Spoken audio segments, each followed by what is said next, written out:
Sasa hivi serikali inavyofanya kazi haiwezi kueleza chanzo cha moto sasa hivi, kwa sababu hata kama ninakifahamu, lakini kwanza tuuzime moto.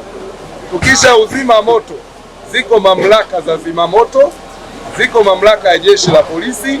Kazi yangu mimi kama mwenyekiti wa kamati ya usalama ni kukusanya vyombo vyote vije eneo la tukio kwa wakati, wafanye kazi yao. Baada ya hapo wakafanye tathmini. Baada ya hapo watoe taarifa kwa umma kuhusiana nini chanzo, madhara yake na mkakati wa kuendelea kuimarisha.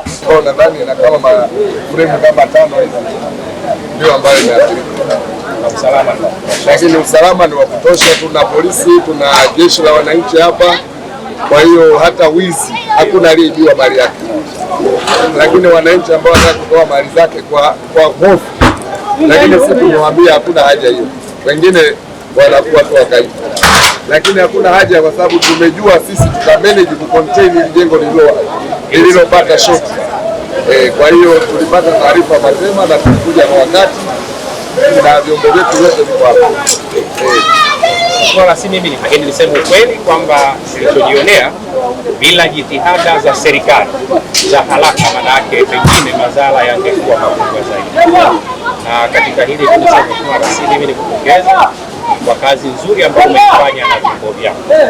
So kinachoonekana hapa kwa kweli kwa akili ya kawaida si jambo jepesi sana. Askari wetu wamejitoa, wamefanya kazi kwa kweli ya kihodari na ya kishujaa sana. Lakini pia niwashukuru wananchi kwa sababu ndio wa kwanza kuona na kutoa taarifa. Ndio wako hapa Mheshimiwa Rais, na imani ni kwa sababu ya taarifa ambayo nilipata kupitia wananchi. Mmoja ambaye ana gorofa hapa alinipigia simu, naona moto hapa, nikawaarifu mbaya. Kwa hiyo waliwahi kuja kwa wakati.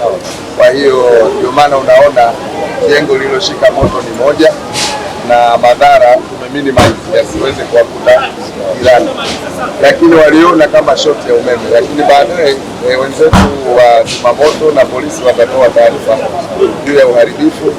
Kwa hiyo tunaendelea kuwatuliza wananchi. Hapa tuna magari ya wagonjwa, kama kuna mtu amezidiwa kwa pressure kutokana na mshtuko wa kikarati atapata huduma bure. Lakini kesho tutakuja hapa, tutakaa nao, tutaangalia uharibifu, alafu ndipo tunapoweza kutoa kauli yote ya serikali.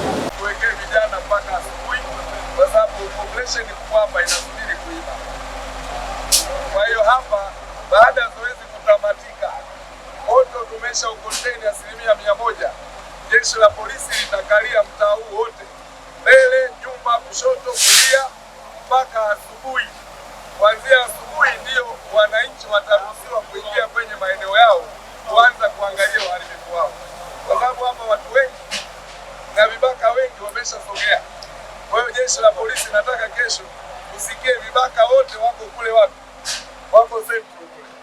Kwa hiyo wenye maduka, kwa sababu usalama umesharejea 100%, hawana haja ya kuhamisha mali zao, ni kupoteza muda.